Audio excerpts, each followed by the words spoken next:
औज़ुबिल्लाहि मिनश्शैतानिर्रजीम बिस्मिल्लाहिर्रहमानिर्रहीम अल्लाहुम्मा कुल्ली वलीकल हुज्जत इब्निल हसन सलावातुका अलैहि वला आबाइही फ़ी हाज़िहि स्साअ व फ़ी कुल्ली साअ वलिय्यन व हाफ़िज़न व क़ाइदन व नासिरन व दलीलन व आइनन व हत्ता तुस्किनहु अर्ज़का तौअन व तुमत्तिअहु फ़ीहा तवीला। अस्सलाम वालेकुम सामीन, हमारे चैनल ज़िक्र उला में खुश आमदीद। मैं आज आपके सामने इल्लामा लाजपाल हुसैन की तसनीफ़ शराब तहूर से इक़्तिबास पेश कर रही हूँ, जिसका बुनियादी मकसद आपकी खिदमत में ऐसा इल्म पेश करना है जिससे लोगों में ऐसा शऊर बेदार हो कि जिससे शयातीन की चालों, हरबों और गुमराहकुन ख़यालात से बचा जाए। अगर आप इस किताब का मुकम्मल मुताला करना चाहते हैं तो इस किताब की PDF को हमारी वेबसाइट www.idarakhatamulauliya.com से फ्री डाउनलोड कर सकते हैं। सूरह हल अता में अल्लाह ने किन दो गिरोहों के अंजाम का जिक्र किया है? शराब तहूर में किस चीज़ की आमेज़िश होगी? काफूर की खसूसियत क्या है? शराब तहूर पीने के अहल अफराद कौन हैं? मवद्दत अहले बैत किन 7 मौक़े पर काम आएगी? सूरह दहर की पहली आयत में अल्लाह ताला इरशाद फरमाता है, हल अता अलल इंसानी हिन्नुन मिनद्दहर लम यकुन शयअन मज़कूर। इंसान पर एक ऐसा वक्त गुजरा कि जब वो काबिल ज़िक्र शय ना था। इस आयत में चंद नकात इंतहाई अहम हैं। इंसान पर एक ऐसा वक्त गुजरा कि जब वो काबिल ज़िक्र शय ना था। इससे साबित हुआ इंसान की तारीख़ में ऐसा ज़माना गुजरा है जो अदम का था, यानी ना होना। फिर बाद में तख्लीक हुई और खल्क करने के बाद इम्तिहान देने के लिए दुनिया का मैदान दिया गया। इन आयात ने खालिक कायनात ने कामयाब यानी नेकूकार और काफरीन दोनों के अंजाम का जिक्र भी कर दिया है। अल्लाह के नेक बंदे वो हैं जो एक ख़ास चश्मे से पीते हैं।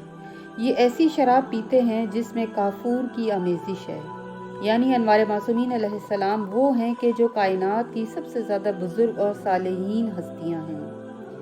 इनके साथ रहने वालों की ग़िज़ा ऐसा जामे शराब होगी कि जिसमें काफूर की आमेज़िश होगी। अल्लाह ताला ने उनकी खूबियाँ बयान करते हुए सूरह अल इंसान, जिसे सूरह दहर के नाम से भी पुकारा जाता है, उन आयात में उनके खसाइस का जिक्र फरमाया है। सबसे बड़ी फजीलत यह है कि अल्लाह ने उनको इबादुल्लाह के नाम से पुकारा है, यानी अगर सही मानी और मफ़हूम में कोई अब्द है तो वो यही हैं। काफूर की खसूसियत ये है कि इसकी खुशबू अच्छी होती है और अपने मिजाज में ठंडा और मीठा होता है। यानी अल्लाह ने ऐसे चश्मे का जिक्र किया है कि नबी करीम का नूर पाक और तमाम अनवार मासूमीन की नूरानी इल्लत से इस चश्मे के अंदर मिठास और पाकीज़गी पैदा हुई है। क्योंकि आपने एक मर्तबा किसी कुएं के पानी में अपना लुआब डाला तो उसका जायका मीठा और शीरीं हो गया। दुनिया के हर मीठे चश्मे में मिठास से नूर अव्वल का लम्स है। अब यहाँ पर जिस चश्मे का जिक्र है वो ऐसा चश्मा है कि जिसको लम्स से नूर अव्वल हासिल है। इस एतबार से उसको पीना इतनी बड़ी सादत है कि इसका जिक्र अल्लाह ताला ने कलाम मुक़द्दस में किया है। जब अहले बैत तहार के करीब रिजस नहीं जा सकता तो फिर ये क्यों कर मुमकिन है कि रोज़े क़यामत हौज़े कौसर से वो फ़र्द सैराब होगा कि जिसके दिल में ज़र्रा बराबर भी नफ़ाक का रिजस मौजूद हो। जबकि मोहब्बत अली दिल को पाक करती है, रूह को मुनव्वर करती है, यानी विलायत का मानने वाला इस काबिल हो जाता है कि जायका चश्मा तहारत से फैज़ नूरानी की बूंदों को पी सके। हज़रत इमाम बाकर अलैहिस्सलाम से रिवायत है कि रसूलुल्लाह ने इरशाद फरमाया कि मेरे अहले बैत की मोहब्बत और मेरी मोहब्बत 7 मौक़े पर मुफीद साबित होगी। नंबर 1 मौत के वक्त, नंबर 2 कब्र में, नंबर 3 बवक्त मबूस, नंबर 4 नामा अमाल के वक्त, नंबर 5 हिसाब किताब के वक्त, नंबर 6 मीज़ान के वक्त, नंबर 7 पुल सिरात से गुज़रते वक्त। यानी इस फरमान से साबित हुआ कि सबसे ज़्यादा दखूल जन्नत से कबल ये 7 मौक़े ऐसे हैं कि जहाँ मोहब्बत अली आसानी से गुजार देगी। अब गौर कीजिए कि मौत के वक़्त किस तरह ये मदद फरमाते हैं। کہ مولا علی نے بیان کیا حارث ہمدانی سے کہ اے حارث کیسے آنا ہوا؟ حارث نے عرض کیا کہ اے مولا شوق زیارت میں آیا ہوں۔ مولا نے فرمایا کہ کیا تم مجھے دوست رکھتے ہو؟ میں نے عرض کیا بے شک۔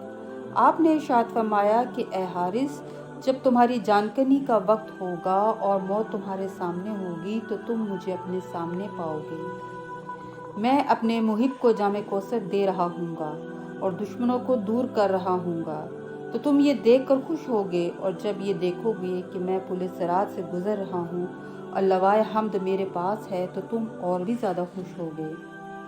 کیونکہ اس روایت میں امیر کائنات علی ابن ابی طالب نے بندہ مومن کو خوشخبری دی ہے، اور اس خوشخبری میں دو باتیں انتہائی اہم ہیں، ایک نور علی کی زیارت اور دوسری جام کوثر۔